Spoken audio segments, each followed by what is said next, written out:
మంచిదండి. మత్తయి సువార్త 7వ అధ్యాయం 7వ వచనం, అడుగుడి మీకు ఇయ్యబడును, వెదకుడి మీకు దొరుకును, తట్టుడి మీకు తీయబడును. దేవునికి స్తోత్రం కలుగునుగా. హల్లెలూయా. సహజంగా ఎక్కువగా మనం ఇష్టపడేటటువంటి మాట అడగడమే, తేలికైనటువంటిది కూడా అడగడమే. సహజంగా మన ఆలోచనలకు వచ్చేది కూడా అడగడమే. కానీ ఈ పూట దేవుని యొక్క ఆత్మ ప్రేరేపణ బట్టి నేను మీతో మాట్లాడాలనుకుంటున్నటువంటి మాట ఏంటంటే, వెదకుడి మీకు దొరుకును. హల్లెలూయా, హల్లెలూయా. వెతకడం అనేది కాస్త కష్టమైన పని, కాస్త శ్రద్ధ వహించాల్సినటువంటి పని, జాగ్రత్తగా చేయాల్సినటువంటి పని. ప్రాణ ఆత్మ దేహములను ఒక్క చోట లగ్నం చేసి జరిగించాల్సినటువంటి పని. అడగడానికి ఏముంది, అనాలోచనగా కూడా అడిగేవచ్చు.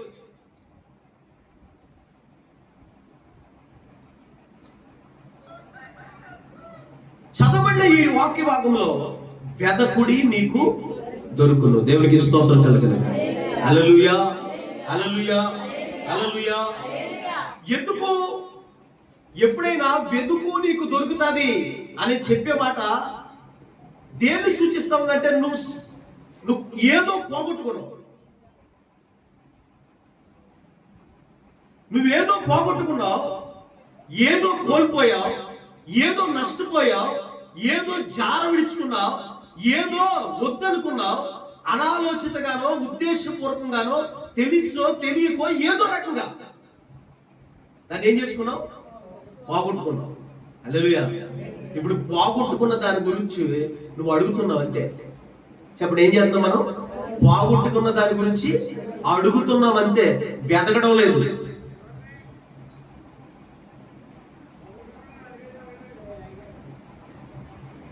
ఏది అడుగుతున్నావో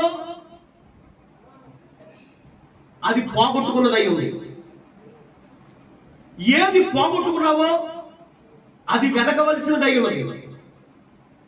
ఏది వెతుకుతూ ఉన్నావో అది పొందు స్థలంలో దాన్ని తట్టవలసినదై ఉన్నది.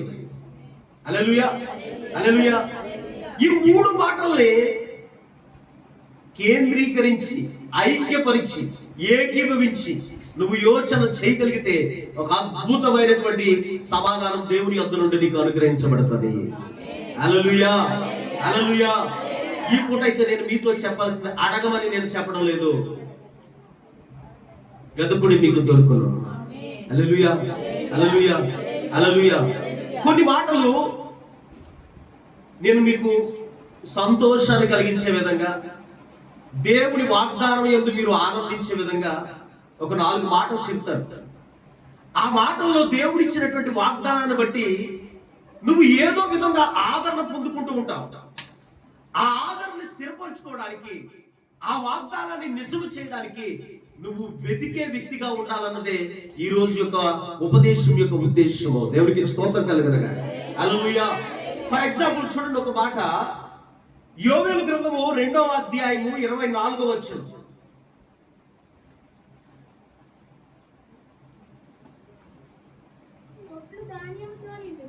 కొట్లు ధాన్యముతో నిండి ఉన్నాయి, క్రొత్త ద్రాక్షారసమును, క్రొత్త తైలమును గానుగులకు పైగా పొర్లుచున్నవి.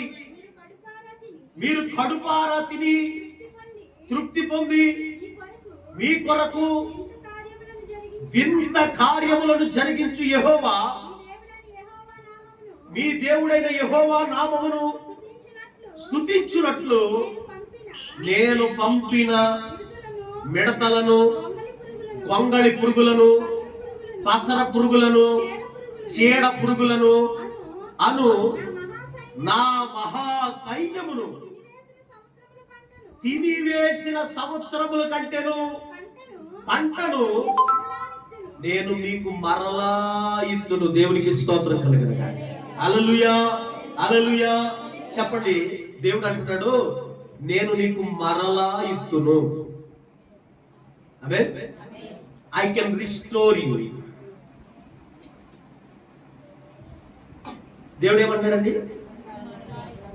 మీ పంటలను, మీ ఆహారాన్ని, మీ ద్రాక్షారసాన్ని, మీ కష్టాన్ని, మీ ఆరోగ్యాన్ని, మీ స్థితిగతులన్నిటినీ ఏవైతే వచ్చి తినివేశాయో, అవి మిడతలైనా, గొంగల పురుగులైనా, చీడ పురుగులైనా, ఇంకేంటి పసర పురుగులైనా, ఇప్పుడు దేవుడు ఏమన్నాడంటే ఆ గొంగల పురుగులు, ఆ చీడ పురుగులు, ఆ పసర పురుగులు, ఆ మిడతలు నా మహా సైన్యము అంటున్నాడు ఆయన.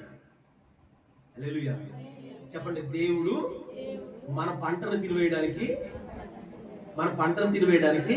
మన ద్రాక్షారసం త్రాగివేయడానికి, నిశ్చయముగా మన చేతుల కష్టార్జితమును మనము అనుభవించే ధన్యత కోల్పోవడానికి దేనికి అనుమతించాడంట? తన మహాసైన్యానికి అనుమతించాడంట. తన మహాసైన్యం అంటే కత్తులు, కటారులు పట్టుకుని, ఈటెలు, డాలులు పట్టుకుని రావాల్సినటువంటి సైన్యం కాదు. దేవుడు తలుచుకుంటే మిడతతో, చీడ పురుగుతో, పసర పురుగుతో, గొంగళి పురుగుతో నీ స్థితి అంతటిని పీల్చేయగలడు. హల్లెలూయా. ఇప్పుడు చెప్పండి, నా పొట్లలో ధాన్యాన్ని పోగొట్టుకున్నాను, నా ద్రాక్షారసాన్ని పోగొట్టుకున్నాను, నా ఆరోగ్యాన్ని పోగొట్టుకున్నాను, నా ఆర్థిక స్థితిగతులను పోగొట్టుకున్నాను, నా ఐశ్వర్యమును పోగొట్టుకున్నాను, నా వెండిని పోగొట్టుకున్నాను, నా బంగారును పోగొట్టుకున్నాను, నా ఘనతను పోగొట్టుకున్నాను, నా గౌరవాన్ని పోగొట్టుకున్నాను, వీటన్నిటిని పోగొట్టుకున్నాను. ప్రభు అయితే వాగ్దానం చేస్తున్నాడు, ఏమని తెలుసా? నేను నీకు మరలా ఇత్తును.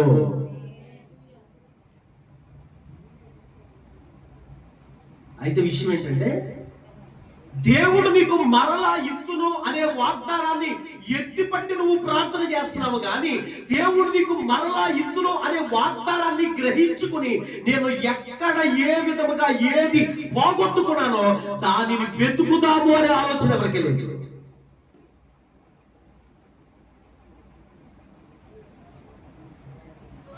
ఎందుకంటే అడగడం ఈజీ, వెతకడం కష్టం. అడగడం సులభమైన పద్ధతి, వెతకడము చాలా ప్రయాసతో కూడుకున్నటువంటి పద్ధతి. ఈనాడు సంఘము, ఈనాడు దేవుని పిల్లలు వెతకడానికి ఇష్టపడటం లేదు, అడగడానికే ఇష్టపడుతూ ఉన్నారు.